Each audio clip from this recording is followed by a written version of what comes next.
right, guys. So we made this entrance a little different because we needed extra time, but let's do that again. Guys, round of applause for these legends. Right? The entrance you deserve, okay? Thank you so much. Thank you so much for being with us today. Welcome back to Days of the Dead, of course. I would love to open this up. First, in Atlanta, we talked about your fantastic acting journeys. I want to open this one up by asking you, how did Dawn of the Dead come into your life? Scott, you want to go? Okay. You go. Okay. How did Dawn of the Dead come into my life? Yes. Well, I'll keep it brief. Okay.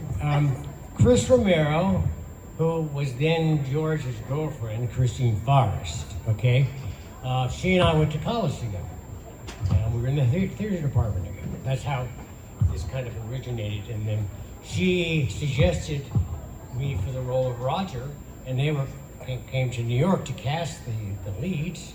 And that's how I got the audition, and I met George. Do you want to hear about the audition? Yes. Yes. Okay. Well, George is very relaxed, very comfortable person, and he told me after the first round of the audition, he said, "You know, you're not really what I imagined at all."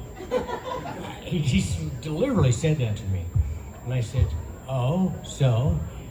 And I said, "So what's the but, behind your voice?"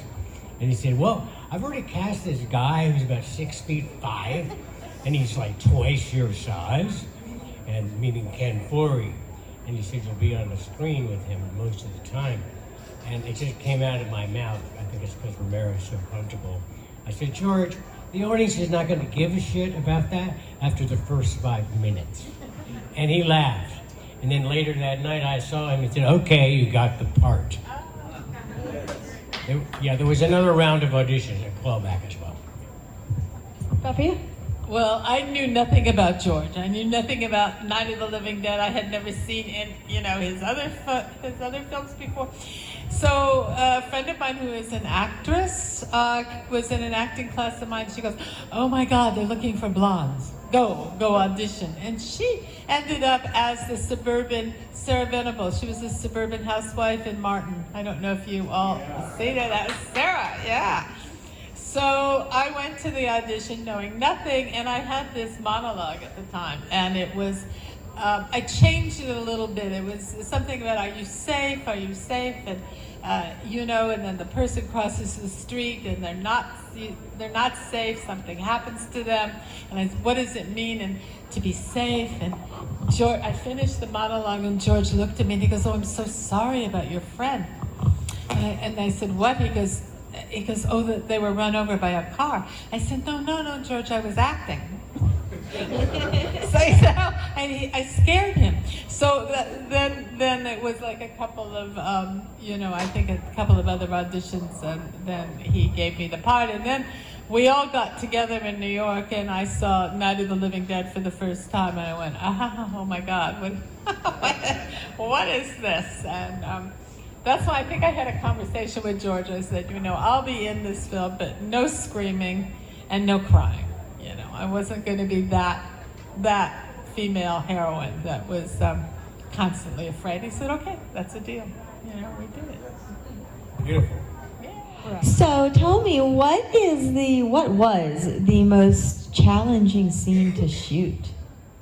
Shoot? Yeah. Camera-wise? Yeah. As an actor, for you guys, what was the most challenging? Well, I think, I sort of stayed out of the blood, which was great.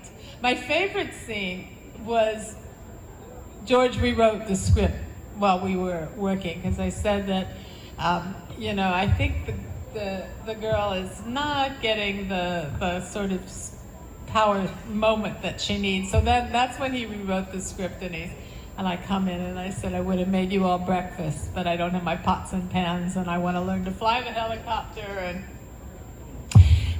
that was my favorite part. And then I think the most challenging is this scene you'll never see, which is when George decided and then changed his mind that I was going to die at the end. So we had to prepare for that, and the helicopter was supposed to chop off my head, and we were working all day to prep for that, and we did shoot it, we did film it, but it's lost somewhere in the stratosphere. I remember that so well. My death scene that never shows. Yeah, your death scene we never saw. I was always curious about it. It's gone. So the question was, What was the most challenging scene for you to shoot? the most challenging scene? Actually, there were a lot of challenging scenes, apart from the obvious physicality and the physical aspect of it. Was probably the scene of when I tried to come back, and I thought, how am I going to handle that, And coming in and out of consciousness, some remnant that something was still there, but he didn't really know, but sensed that there was still a thread, and he's struggling, and blah, blah, blah, blah. So I just thought, I just made up my own way to get there and made my own choices, and George was happy with it. And I just said one thing to him. I said, George, try not to blow me away on the screen. And he said, well, why? And I told him, I said, I don't think in the script and the story, I do think that Roger is innately a sympathetic character, so I think it might be a bad move for the audience to see him blown away on screen. And he agreed. Okay. And what was the most fun scene for you to shoot? Running through the mall, watch this, picking up stuff, just getting really over the edge. And Kenny and I had a lot of fun with that. A lot of that stuff with the olive jar, remember that? And drinking the juice. That all just happened. That was all that was not really scripted. That was just improv. And George gave us this canvas of this physical action, and then we knew where the camera was going to be. It's going to follow us. And then the rest was kind of up to us, Well, that was one of those mall nights was when I was sitting there doing nothing, and George had nothing to shoot, and came over to me and he goes, you have on your resume you ice skate? And I think I put it down because actors would put down, what expertise they had and talents, and I think I ice skated when I was 6 years old. So I put it down. I go, oh yeah. He goes, well, we're going to move the whole camera crew over to the ice skating rink, which was in the mall at the time. And I went, oh my God, I haven't been on skates in like 25 years, 30 years. So I ran down to the skating rink, and there was a guy there who was in charge of the skates. He said, I said, you have to get me back on skates in like 10 minutes. So, so we did it. He did it. He got me back on skates, and it was shot MOS without sound. So you couldn't hear the skating guy going, put your head up, don't bend your, he was tutoring me around the whole rink. Oh my goodness. Yeah, and then George looked at me and said, well, that was okay. I stayed up. That was the important thing. I stayed up. Can I say a little thing about George? Of course. Which I think maybe you guys will appreciate. One of the early scenes in the film is when Farid and myself would go down to the basement and all the zombies are eating each other. And that's when I saw Hitman. I went, oh my God, this is just disgusting, right? And I said to George, George, this is really disgusting. And he looked at me and he just smiled. He went, yeah, I know. That was the first time I really got the humor of the movie. Yeah. I went, oh, okay. There's something else going on here that I did not see in the script. Yeah. Well, George's humor, who else would have a zombie film with a pie fight and soda, and seltzer, and let that happen? Or Tony Booba when he was stuck in a blood pressure machine, but he wanted his blood pressure even when the zombies are coming. There were these great moments, zombies falling into the waterfall or the pond. George would keep finding these moments that were just fun, in the middle of, this chaos. Do we have any audience questions right now? Right there. Yeah. You, sir. Yes, in the hat. We'll start with you. Yeah. So when you are filming, your character in the film is pregnant, and throughout the film, your character as a pregnant woman is smoking and drinking. Was there, you're talking about the humor in it, was there ever any thought of that happening? Was that supposed to, or was there maybe some like existential piece where, hey, we're in this world that is in shambles, so do we even want to bring a baby into it? Was there anything there? Well, you know what? That never came up, but I suppose that among the list of things we were worried about, smoking a cigarette in a wine glass was not the most important. It was like the zombies that were going to kill us. But we never mentioned that. Maybe spam shouldn't have been eaten either. I'm not sure. Thank you.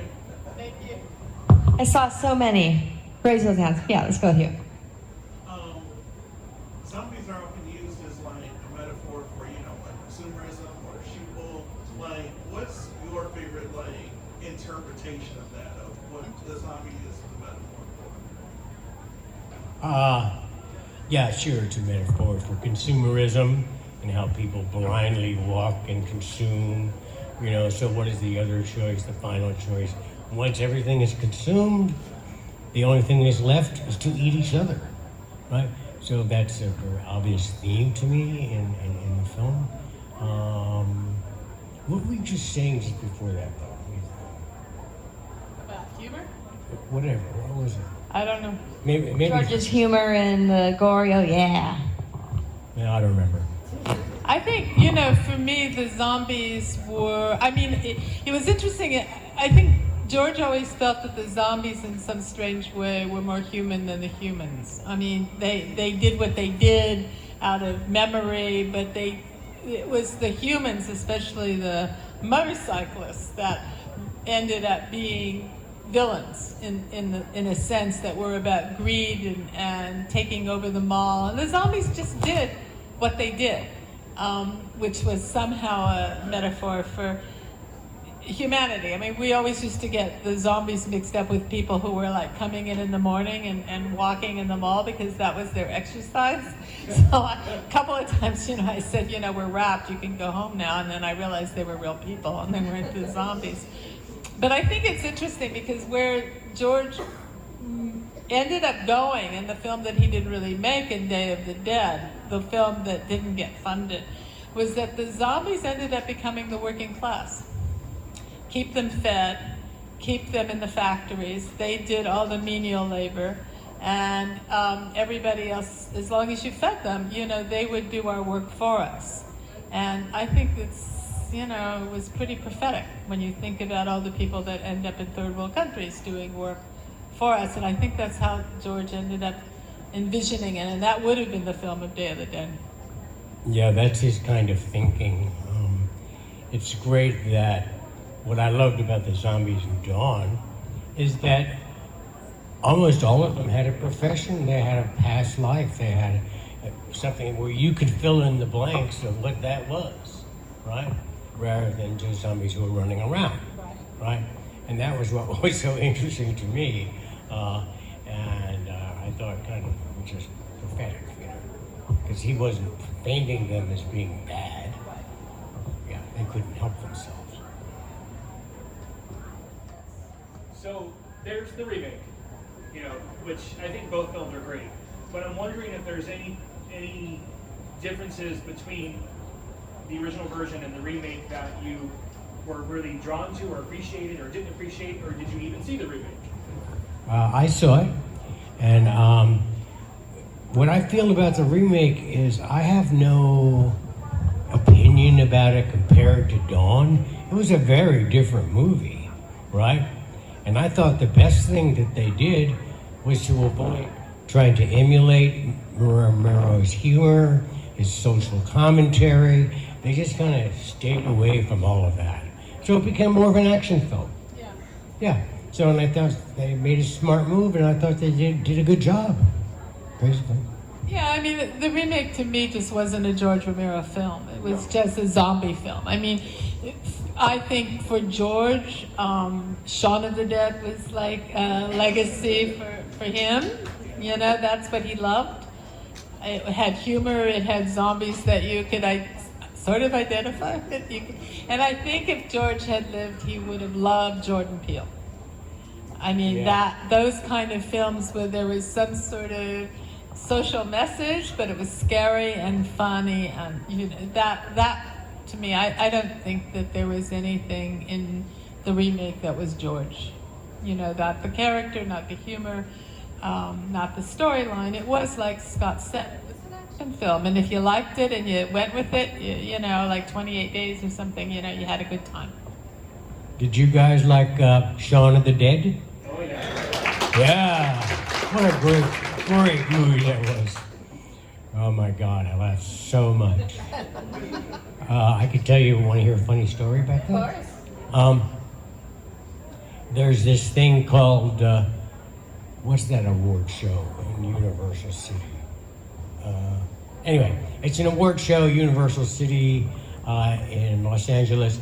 It has to do with the best new horror film and the best packaging of a previous horror film. And that year, what won that was the Dawn of the Dead box set. That was the best packaging, and the best film was Shaun of the Dead.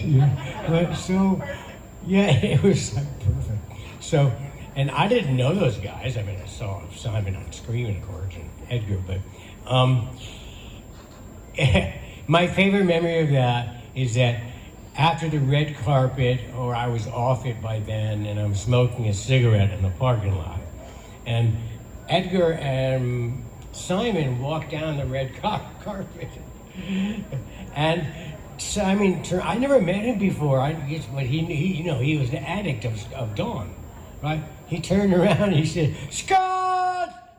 And he yelled, and I went, "Simon!" And then we spent most of the entire evening together, you know, and it was just so much fun. Oh my God. Yeah. I saw Aim for the Head podcast had a question. Yeah, Gaylen, can you talk about Creepshow and your experiences? And did you ever figure out how long you can hold your breath? Yeah, I could. Well, George and I had a secret. We had a word in case I was really drowning there. I can't remember the word, but he, you know, so because they really had this wave machine coming at me on the sand, and we did have a safe word, so that if I really was going to drown, George got a 10-second warning. I could be resuscitated. But my favorite, the favorite part of it, of course, was Leslie Nielsen.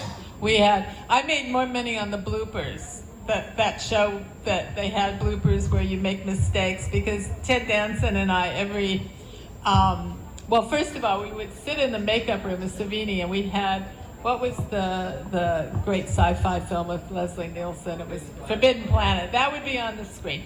And then we would go and we would try to scare Leslie. We would, you know, we had a million takes. We'd knock on the door, and then Leslie would open and he'd say something, and you know, that would be the end of that take. And George just sort of like, well, that's it, you know, we're working with Leslie. And then Leslie, and Stephen King was around on the set too, because he was getting ready for Geordie, you know, in the other episode, and he was so excited about being on camera.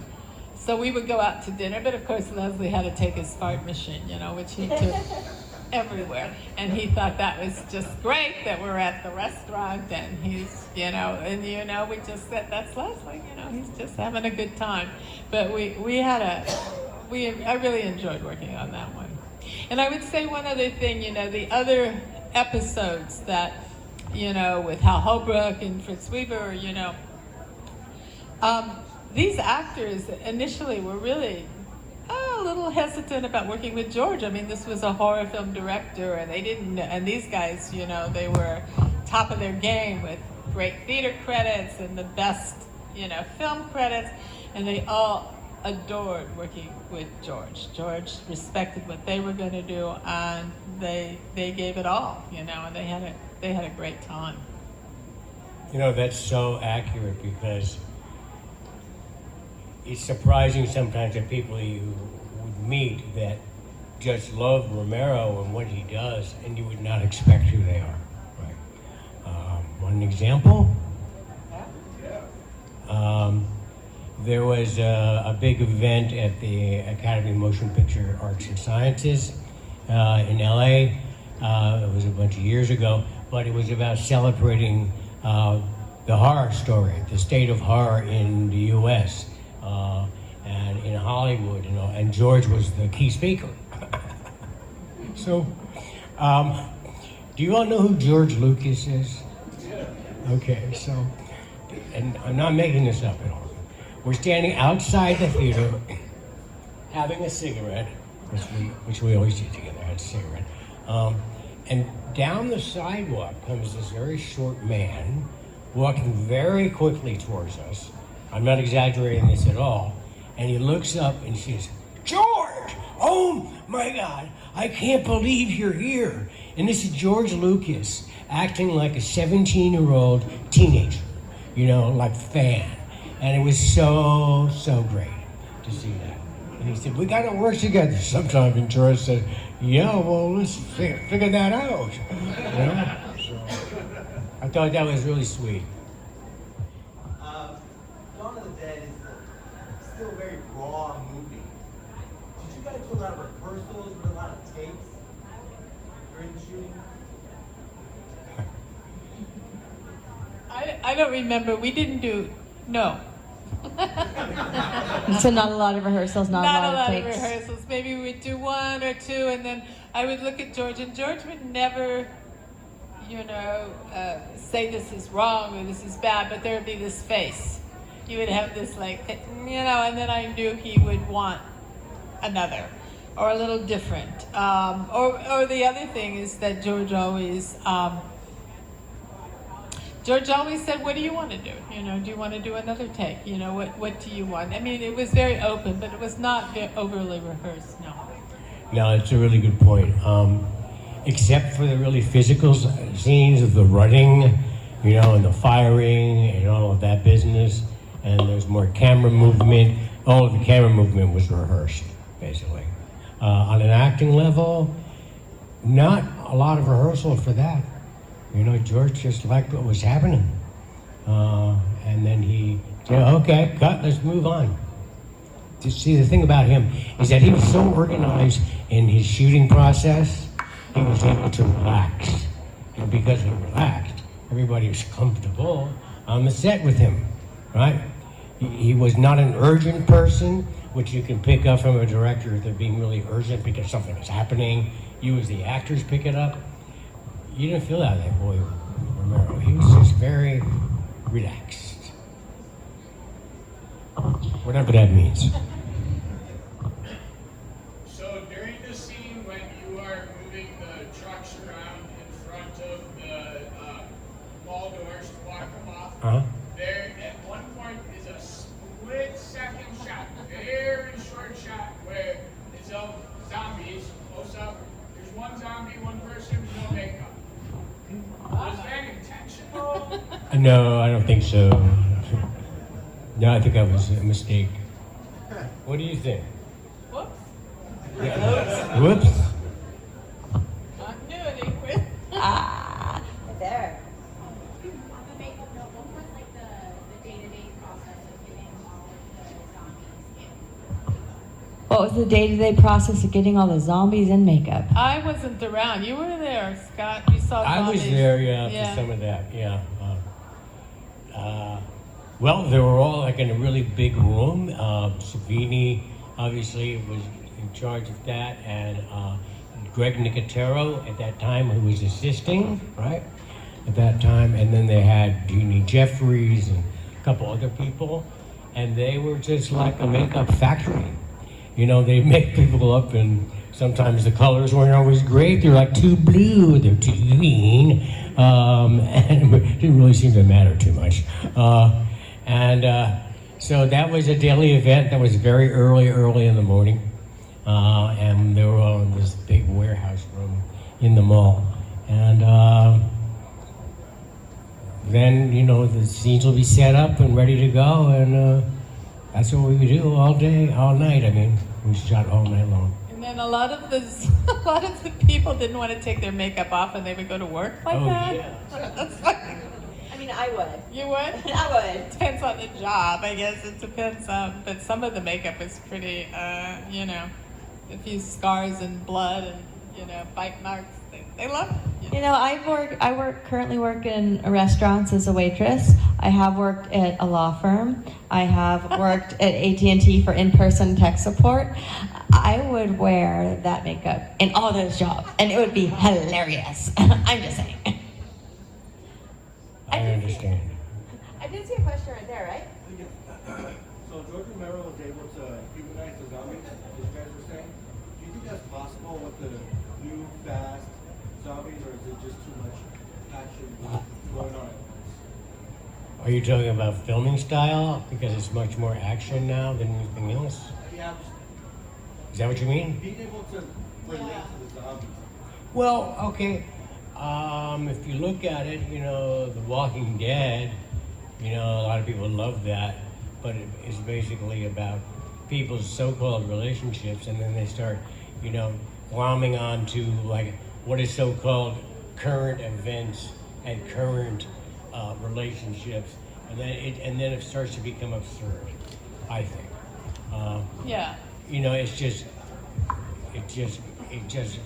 fell right into the social environment that's actually happening around us, and you know what people's sexuality is, and what their gender is, and what their preference, and there was bleeding into, and I don't think it helped. I have nothing against that, but I don't think it helped the series. It just showed that they were, like I thought, losing their grip on what was making the thing successful in the first place. Well, I think, you know, I don't mean to interrupt you. No, it's just one thing, because they didn't really humanize the zombies. Yeah, I mean, it's different. I mean, I think another closely related to George, but the zombies moved quickly, is the Last of Us. Is it Last of Us, the HBO? Yeah, I mean, I think which is really brilliant, but the zombies aren't necessarily humanized, but the story and the characters are. And I mean, I love did you all watch the episode where they go to the mall? Yeah, that was pretty incredible because they couldn't find a mall that worked anymore. You know, they were also either over the top expensive or they were looking pretty shabby, so they had to create that whole virtual mall as an effect. But it was really an homage to George. I will say, I think you're going to all be in for a treat coming up, because I don't know if you're aware of George's daughter Tina Romero, who is just finished her feature film, and I think the zombies are going to be terrific. It's called Queens of the Dead. A lot of drag queens in it. It's great fun. It's really beautifully shot. I think it's going to be released this year. I don't want to do any spoilers, but I don't think she had any guns in the film. They would kill each other with stiletto heels and hair products. So, but it's great. It's great. And I don't know when I think she's trying to get it for Sundance, but I'm not sure. Yeah, but it's going to be a really good film. So Gaylen, talking about that, her film, what similarities and differences did you notice in her directing style versus her father's? I can't say. I'm sort of. Oh, yeah. okay. We can't talk about it. Got it. Because was I there or not there? We don't know. True. Well, maybe just as a person, because you know her, you've known her. I think Tina has her father's sense of humor, Mm-hmm. and Yes. and her, you know, she inherited that from her father. And actually, I think she's been working on this script for a very long time, and George would look at it and comment on it. So, you know, she had his advice as she was going through it. But I think it's going to be terrific. Can't wait. Cannot wait. So keep an eye out for that for sure. I know I saw more hands up there, didn't I? All right. Yes. I want to ask them a question. Yeah. Yes, Steve. Sorry. For both of you, Gaylen, Can you speak up, please? Real loud. Can you talk about filming the scene with the Hare Krishna? And Scott, can you talk about shooting the scene with Jeannie Jeffries in the cab? Okay. Go ahead. Hare Krishna. No, I was the Hare Krishna. You were Jeannie Jeffries. Jeannie Jeffries in the cab. No, I know. Oh, But you went there. Okay. I was there. I remember him. Mike Christopher. Oh, yeah. Yeah. You're talking about the scene that Gaylen did with him? Yes. Oh, and the scene I did with you. Yeah. The scene with Jeannie was kind of strange, to be honest. It was her, I don't know if it was her first acting role. She was very lovely, very cooperative and whatnot. I felt like the whole scene was kind of hurried, frankly, when we were shooting it. And she was very nice and very considerate, but I just felt it was hurried. And one of the things that suffered from that was when there's a cutaway from me and then away and then back to me, and I sit up, and there's much less blood on my face, and that's a continuity problem. You know, things like that slip through the cracks, and that was because they were hurrying. I didn't know that. Yeah. Yeah. Hare Krishna, well, I think he's funny, you know. I mean, you saw, you know, when the nun was trapped in the Penny's door and I wanted to, like, shoot her, George said, no, she's a nun. And I said, but she's dead. And George said, yeah, but she's a nun. So he made me let her go. But I guess the Hare Krishna guy didn't count. So, I mean, that was fair game. But, you know, George was, you know, he had his Catholic moments there. Especially you saw him in Martin, you know, when he was a drunken priest, you know, a little bit of that. So, yeah. Out of all the versions of the film that exist, is there one that you guys prefer personally? And have you seen them all? I haven't. You know, I like the 3D. yeah, that was fun. I never saw it. You never saw it? No. Did anybody see the 3D version? He did a good job. He did a good job on it. What was it like working with David? Oh, I love working with David. He was a very funny person. After the shoots, we'd get together with him, we'd go down to the bar, have a drink, and my biggest memory of him really moves me. We laughed all the time about nothing.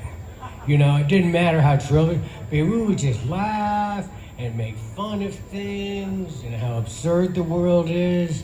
And he was a really great heart and a great human being, very funny person. You know? So it was sad when he died. You know, you want to comment? And he was a great zombie. I mean, he was like one of the my best zombies ever. And also, David was actually the only military actor who could really shoot a gun in the. I was not. So in the beginning of the film, in the segment when you are raiding the apartment building, can you kind of describe, talk about what that setting that was like? Were you really in an apartment building where you were knocking down doors and things? Yeah, we were really in an apartment building. And as far as I remember, it was abandoned. And it was pretty dirty, pretty run down, like what it looked like in the movie. You know, and running up the stairs with the smoke and all of that, that's my visual memory of the reality of it. It was very cramped shooting that for camera and the actors, because there's a lot of movement. Never mind, excuse me. Go away, bye. Yeah, no, what you see is pretty much the way it was. The environment on the film, from my memory of it, was exactly the same. Yeah, I would just add that, you know, also George was, you know, he was ahead of his time in many ways, you know, looking at the mall as consumerism, but also, you know, in Night of the Living Dead and Dawn of the Dead, casting a black male lead actor, which was not happening at the time. And also, you know, even an actress, me, and in the idea that, you know, she was not just the fragile victim. And this was, preceding a lot of these films like Alien and Terminator, where women were the protagonists and they were not the ones that were running and screaming. So George was really quite ahead of his time, I think, in many ways. Speak up, please. Real loud. Working with Ken. I was working with Ken. You ready, Ken Foley? My name's Ken Foley. I love to imitate him because I would make fun of him when I first met him because he is literally twice my size. Let me take mics. There you go. We rode to the set every day in my car because I was in New York, from New York. But so I drove down to Pittsburgh, so I had the car. And we were all staying in a hotel. So he rode with me to the set almost every single day. So I got to know him more. I think that's where more of the rapport between us came from, because I was making fun of him as being, 7.5 feet tall, and I'm this little guy working with him. And he'd make fun of me that way, and he was always late, and he'd stroll, I say this out of affection, and he'd be strolling in, looking at all the time in the world, and I'm looking at my watch about what time we had to be in the set. I say, Ken, why is it taking you so long every morning, to get here? Oh, I just get here when I get here. I go, well, okay, good for you. You get in the car and shut the door, will you, please? But so that was some humor that we had between us. Military background, how was that affected? I had none. I just studied other people. Just David. Great actor here. Great actor. And no, seriously, I studied other people, and I knew 2 cops in LA that were friends of mine. And they talked to me a lot about weapons, and how you handle them, and when you have to handle them quickly, and so you're really facile with them, and that was good. That made me feel more comfortable, but I had some knowledge about it. I always thought the irony was that David was in the military and I was not. Does that answer your question? Yes, sir. All right. So before we wrap this up, Scott, you had a question. Yeah, I have a question. This is what I'm really most curious about, is about you, okay? Because the film, and I've only asked this at 2 other conventions ever, of the audience, because the film has such a longevity, and the people who follow the film tend to be very passionate about it, so from when they were like really, really young. So what is it about this film that so sticks with you and means something to you? What is it that it means to you, I'm not trying to be erudite, I'm just asking a really honest question, because that's what I notice, People talk about it, and they talk about it like from their heart. So what is that? I'm being serious. This is gonna be a little bit corny, but I feel like it's like you think it could happen. Like You think it could happen? The beginning scene is so claustrophobic. Yeah. When society is falling apart, the news station is going off the air. And it's like, wow, everything just went to the shitter. Yeah. And then you guys all come together as human beings and work together to get this kind of fortress together. You think to yourself, could I do that? Would I be the person that was one that could figure out how to fly the helicopter, or Wow. work with a weapon? And I think you sit through and think in a crazy way, because it's war and fantasy. Well, I think, could this really happen? Great. Wow, thank you. All right, yeah. So I remember, actually, the opening scene is the best scene of the whole movie. I love it. But anyways, I remember watching it with my dad. So just growing up, watching zombie movies. He loves zombie movies, and now I love zombie movies. But yeah, I think it just reminds me of being a kid. Everything was stress free, and so I try to show it to my little nephews and stuff. Try to keep it going. Sweet. Next, yes. I think for a lot of us, can you guys hear me? Yeah. A little bit louder, please. Okay, I think for a lot of us, it's horror with allegory and subtext that says something is just a lot more powerful than Slasher. Yeah, no offense, Terrifier. You know, doesn't really say anything, Yeah. but a horror film with I don't know, just a resonant message. Mm. X, yes? Yeah, that's what I was kind of build off that. It's not a zombie story with humans, it's a human story with zombies. And there are palpable scenes where the scenes you're putting on makeup that you can hear, you can tell that you're losing part of your humanity, it's experience. The scene where you turn, the sudden shift in your expression, you realize that everything is gone. And there was another line too from Ken later when he's aiming the gun at the wipers. He says, "This is ours, you found it first." Just it keeps more to the human side of the presence. Thank you. Over here? Yeah. I also think that, you know, with it taking place at the mall, just that Americana, I think just growing up, it's just, I mean, I don't know, maybe the mall's going away, but like, just growing up, it's part of like my being as a kid, so. Yeah. You know, something prophetic.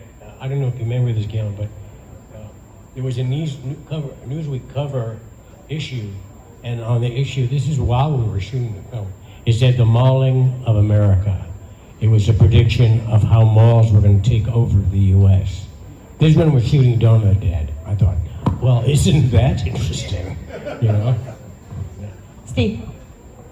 I think what's so amazing about it is it's unlike any movie I'd ever seen up to that point, in that it's a horror movie, and it's an action movie, and it's a romance, and it's a comedy. It's almost like a giallo film, and it just touches all the genres. And you know, they hit it out of the park with the cast, and it all worked.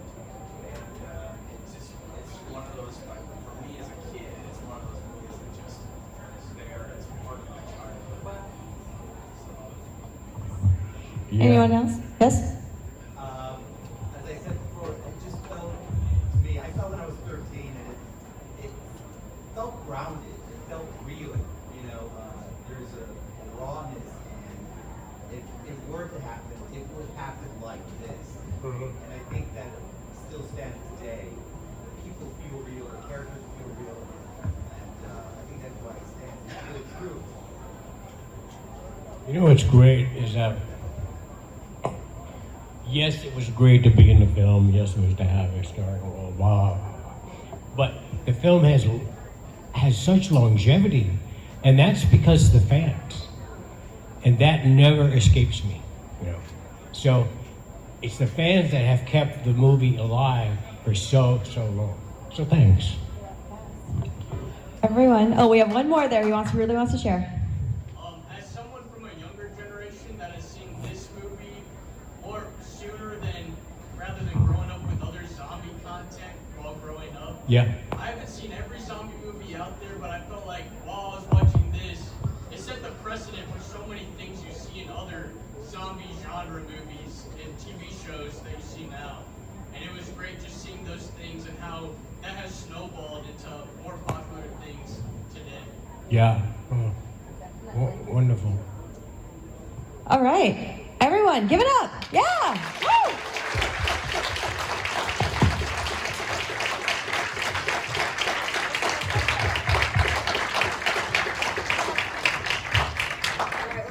Photo, and then I'll send you on your way. Okay. We can stand behind him. Chill.